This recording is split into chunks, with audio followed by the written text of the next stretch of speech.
जोहार सनाम को गहन गहन सान्ताल समाज रे आपे तक सगुन दाराम तेन जहाँ सताम बो रोपड़ कना आदिवासी सेंगल अभियान जहाँ ए राज्य रे कमी चालू काय नुई दो राजनीतिक दल कना चे सामाजिक दल कना नोआ इदी काते हो अडी लेकना कुकली हिचु कना मेनखान राजनीतिक दल कना चे सामाजिक दल कना नोआ दो ओंडेन को यूरे को ओंडेन को गमके को लई दाया मेनखान आक्वा एक्टिविटी आक्वा कार्यकलाप नेलते इन जहां चिंताया इन जहां भाबिया ओना इदी काते के नोआ वीडियो अदो निना अब जो उहर मा भारत लेकाना दिसम रे जहां गे बो मेना कर मुना नुकु दो राजनीति हर सला निहाती जुड़ाव ताहे दो दरकार गे मेनखान नितो नुई सिंगल अभियान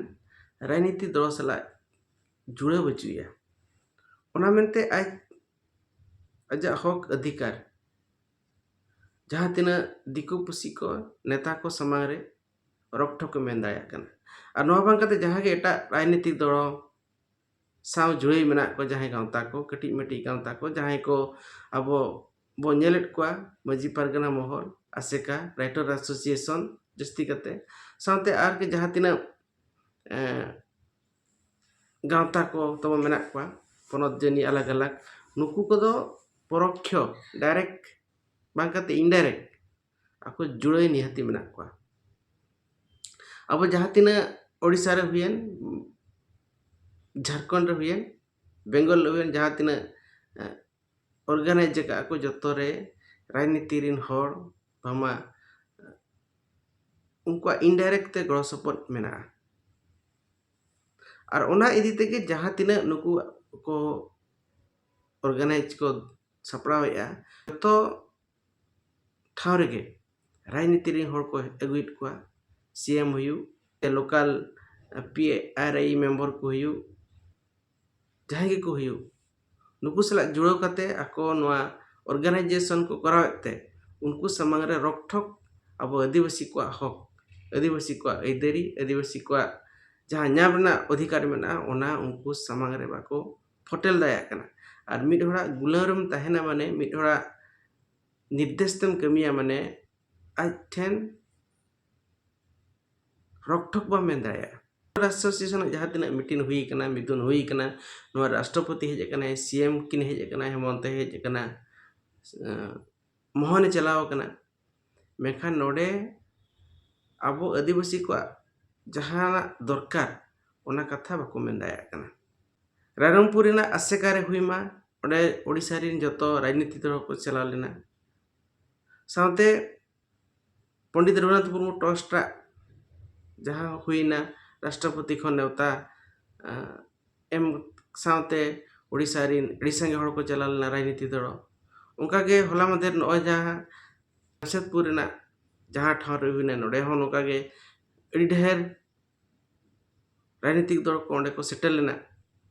मेनखान नुकु जहाँ को ऑर्गेनाइजर को ताहे कना नुकु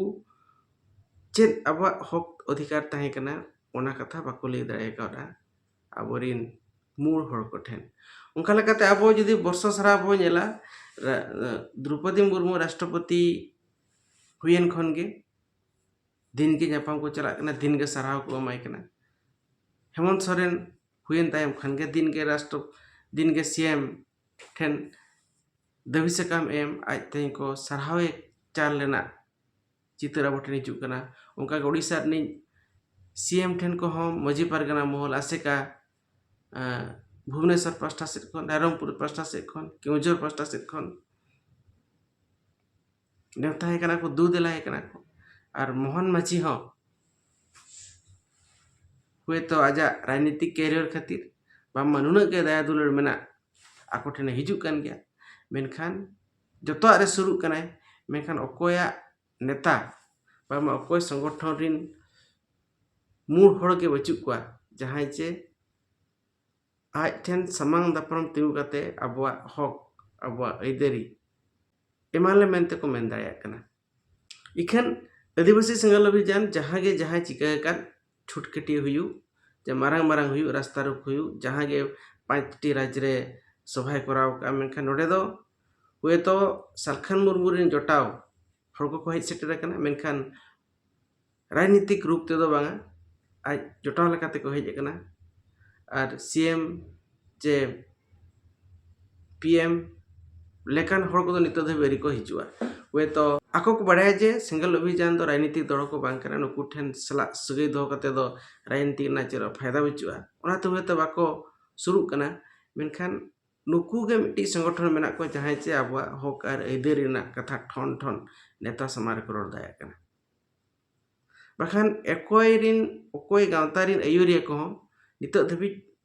सोशल मीडिया रे हुयु चोका भाषण रे हुयु मिट्टी नेता को ठेन दबी एम रेना रोड के बांग जेलोग कना अदो दलाबो 2-3 मिनट ना वीडियो ओडिसा रनी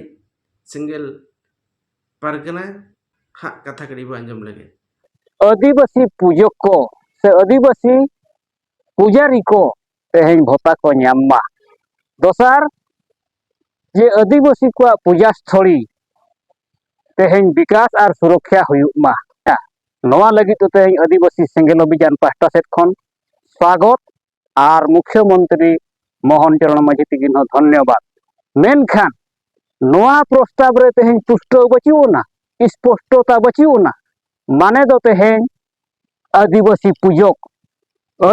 पूजक बदलते तेहेन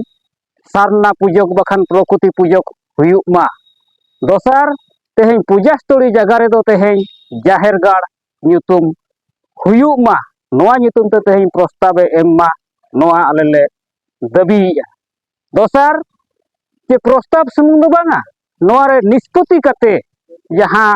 सारना पूजक से प्रकृति पूजक को भत्ता नाम चेता रे निष्पत्ति एम कते नुकु लगन ते भत्ता को नाम नवा रेना आले केटे सही तेहेन आले दाबी सकाम कलेक्टर मार्फत तेहेन मुख्यमंत्री ले एमा दिया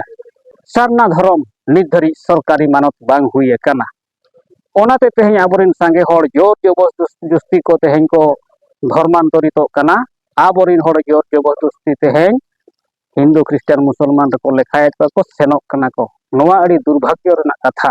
मेनखान नवा तेहेन सारना धर्म कोड सरकारी मानते नाम आर्टिकल 25 लेकाते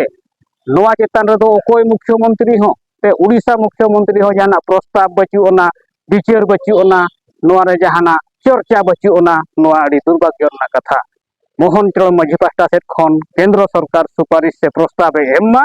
ये प्रकृति पूजक आदिवासी को तेहेन सारना धर्म कोड सेपारेट अलग कलम कोड तेहेन मानत काते धार्मिक आजादी तेहेन एमा कोमा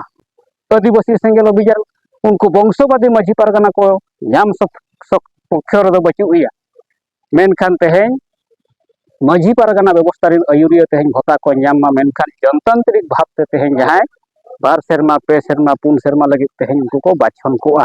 अदो हुए तो सिंगल अभियान रिन कमी को कम गया भारत जगत रे मेखन आको दाबी जथात गया और नुकु आको दाबी आको ठेन खन सरकार आंजम लगी आको जहां तीना माध्यम मेना जो माध्यम को रिकैया मेखन तीना नवा सरिया एड़ेया ओनामा आगाम को बोलेया निना मेन गानोआ जे नुकु संगठन दो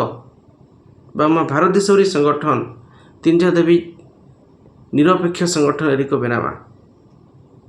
राजनीति संगठन बनाव करते राजनीति रेना फायदा को इदीमा टेम करते ओना रेना फड़ो को नामा नुकु को डिमांड में सही गया जथात गया मेनखान